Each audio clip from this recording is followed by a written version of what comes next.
ये हैं 10 अजीबोगरीब तरह के साधु जो आपको महाकुंभ 2025 में प्रयागराज में देखने को मिल जाएंगे। नंबर 1, अग्नि साधु जो आग में तपते हैं। ये साधु सालों से आग के चारों ओर बैठकर अपनी साधना करते हैं। महाकुंभ में इनकी दिनचर्या अनोखी होती है। ये सुबह से ही यज्ञ कुंड जलाकर उसमें बैठ जाते हैं और प्रचंड अग्नि के बीच ध्यान लगाते हैं।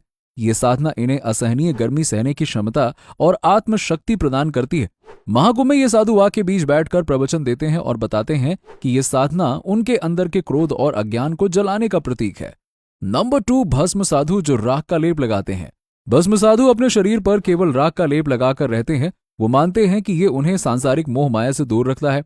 महाकुंभ में इन साधुओं को सुबह सुबह स्नान के बाद भस्म का लेप करते हुए देखा जा सकता है।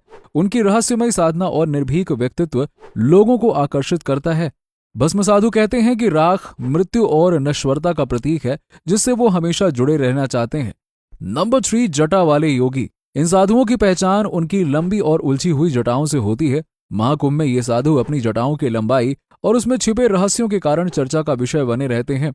कुछ साधुओं की जटाएं इतनी लंबी होती हैं कि वो उन्हें संभालने के लिए अन्य लोगों की मदद लेते हैं। ये जटाएं उनकी वर्षों की तपस्या और संयम का प्रतीक मानी जाती हैं। नंबर 4, एक पांव पर खड़े रहने वाले साधु खड़े बाबा। खड़े बाबा का जीवन वास्तव में अद्भुत है।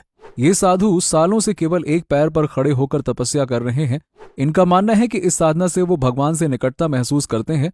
महाकुंभ में लोग इनकी साधना देखकर अचंभित हो जाते हैं। इनकी तपस्या से प्रेरित होकर श्रद्धालु इनसे आशीर्वाद लेने आते हैं। नंबर 5, मूक साधु जो बोलते नहीं। महाकुंभ में ऐसे भी साधु आते हैं जिन्होंने मौन साधना का व्रत लिया होता है। ये साधु किसी से बात नहीं करते और केवल इशारों या लिखित संदेशों के माध्यम से संवाद करते हैं। इनका मानना है कि मौन से आत्मा की गहराई को महसूस किया जा सकता है। ये साधु सादगी और धैर्य का आदर्श प्रस्तुत करते हैं। नंबर 6, नागा साधु। नागा साधु महाकुंभ के सबसे विचित्र और चर्चित साधुओं में से एक होते हैं। ये साधु पूरी तरह से नग्न रहते हैं और अपने शरीर को भस्म से ढकते हैं। इनका जीवन कठोर तपस्या और अनुशासन का प्रतीक है। महाकुंभ में इनका शाही स्नान, राजा जैसी शोभा यात्रा सबसे आकर्षण क्षणों में से एक होता है। नंबर 7, उल्टे लटकने वाले साधु। इन साधुओं का तप और साधना उनकी विचित्रता में छुपी होती है। ये पेड़ों की शाखाओं या रस्सियों से उल्टे लटक कर साधना करते हैं। इनका मानना है कि इस स्थिति में ध्यान लगाना इन्हें संसार की उलझनों से मुक्त करता है। महाकुंभ में इनके दर्शन के लिए लोग दूर दूर से आते हैं। नंबर 8, कंचन योगी जो सोने की वस्तुओं से सजते हैं। कंचन योगी साधु सोने के आभूषणों से लदे होते हैं। इनके शरीर पर कई किलो सोने के गहने होते हैं जो इनकी आध्यात्मिक और भौतिक शक्तियों का प्रतीक माने जाते हैं।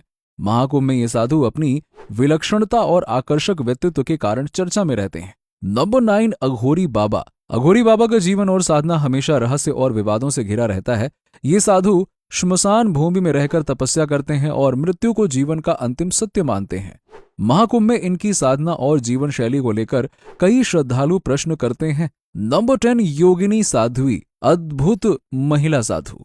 महाकुंभ में पुरुष साधुओं के साथ साथ महिला साधु भी होती हैं, जिन्हें योगिनी साध्वी कहा जाता है। ये महिलाएं कठिन साधनाएं करती हैं और अपनी आध्यात्मिक शक्ति से लोगों का मार्गदर्शन करती हैं। योगिनी साध्वी अपनी अलग पहचान और शक्ति से लोगों को प्रेरित करती हैं।